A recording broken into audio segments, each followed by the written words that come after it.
Okay, now starting with next video lecture of your circle chapter. देखो ये activity है। Suppose in this activity I have told you, suppose 3 students are there class में। There are 3 students, तीनों को मैंने कुछ activity बताई है। उसमें तीनों को मैंने सर्कल ड्रॉ करने के लिए कहा है। तो हर कोई अलग अलग रेडियस का सर्कल ड्रॉ करेगा। ओके, ये सर्कल ड्रॉ करने के बाद मैंने वहां पर क्या किया है कि तुम लोगों को ना दो कॉर्ड्स बनाने के लिए बोले हैं, 2 कॉर्ड्स। बट वो कॉर्ड्स का जो लेंथ है ना, दैट शुड बी इक्वल। जैसे कि ये एक कॉर्ड है, ये एक कॉर्ड है, तो इक्वल बनाना है। ये वाले स्टूडेंट ने ये कॉर्ड और ये कॉर्ड इक्वल बना दिया। ये वाले स्टूडेंट ने ये वाला कॉर्ड और ये वाला कॉर्ड इक्वल बना दिया। हाँ, देन बाद में आप लोग क्या करो, डिस्टेंस कैलकुलेट करो। डिस्टेंस मतलब सेंटर से कॉर्ड तक का परपेंडिकुलर डिस्टेंस। तो you will be getting that कि ओएल का जो डिस्टेंस है वही ओएम का डिस्टेंस है। दूसरे स्टूडेंट को ना जितना एनपी रहेगा उतना ही पीटी मिलेगा। इधर एम जितना है उतना ही एमबी मिलेगा। तो ये एक्टिविटी हमें क्या बताता है कि if chords are equal then their distance from the centre are also equal, है ना। मतलब कॉर्ड्स अगर इक्वल है तो उसका सेंटर से डिस्टेंस भी इक्वल होता है। ये तो हुआ एक्टिविटी। बट इसे ना प्रूव कैसे करना है, तो इसका आप लोगों को थियोरम है। ठीक है, तो मैं नेक्स्ट पेज शेयर करी and this is your theorem.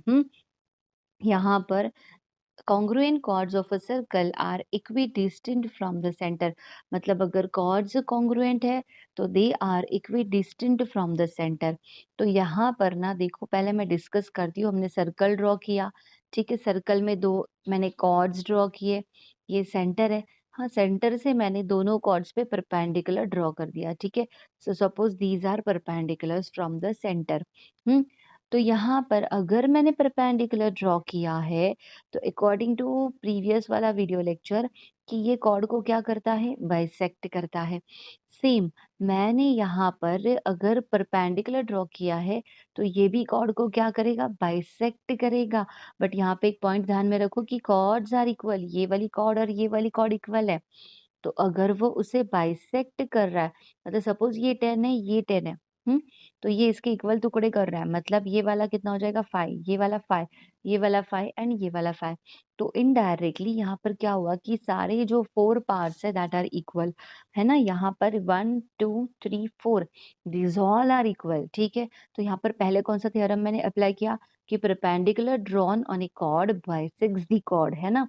मतलब वो कॉर्ड को इक्वली डिवाइड करता है।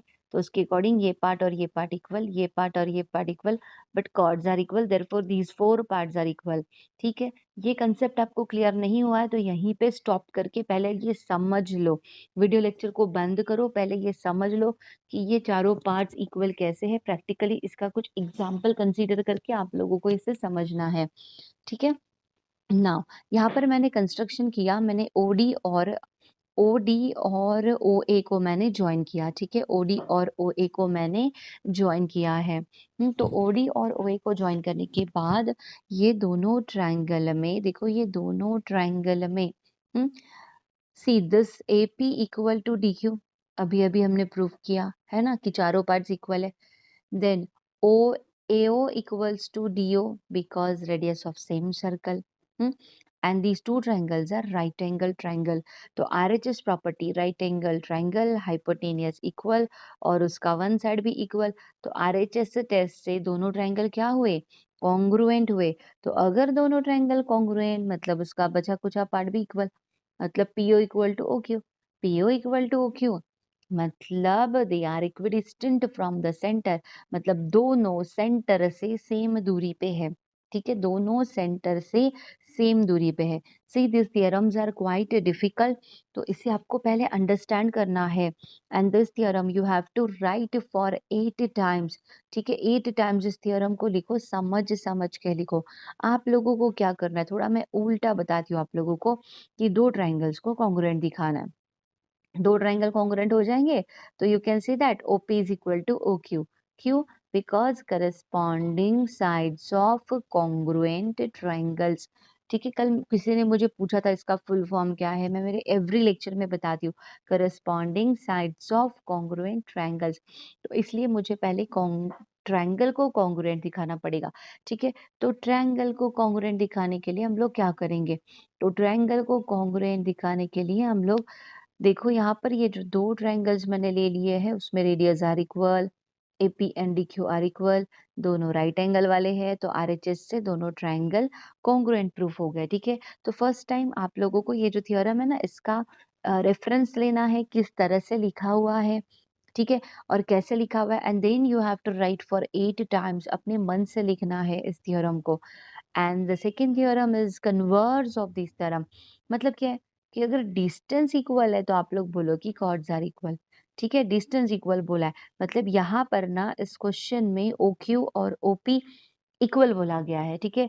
तो हमें दिखाना है कि कॉर्ड CD और कॉर्ड AB इक्वल है, तो ये हमें प्रूव करना है। उल्टा theorem, this is called as converse theorem. तो अभी ये दोनों ट्रायंगल में देखो OQ और OP इक्वल बिकॉज दिया हुआ है गिवन दस रेडियस आर इक्वल, तो ये दोनों radius equal, radius of same circle, दोनों ट्रायंगल राइट एंगल है, तो आरएचएस टेस्ट से दोनों ट्रायंगल क्या हुए? कॉन्ग्रुएंट हुए। और अगर दोनों ट्रायंगल कॉन्ग्रुएंट है तो बाय सिपिसिटी मतलब corresponding parts of congruent triangle मैं बोल सकती हूँ कि ये जो QD है ना ये इक्वल टू PA हो गया, ठीक है? QD is equal to PA हो गया। अभी क्या करो? Multiply 2 on both side. इससे क्या होगा? Twice of QD। इधर देखो डायग्राम में ट्वाइस ऑफ QD को क्या आप लोग CD बोल सकते हो? ट्वाइस ऑफ QD को क्या आप CD बोल सकते हो? Yes, because CQ and QD are equal, तो QD का डबल इज CD। तो ट्वाइस ऑफ QD को मैंने लिख दिया CD और ट्वाइस ऑफ PA को मैंने लिख दिया BA। Hence proved these two chords are equal. Converse theorem है ये, ठीक है?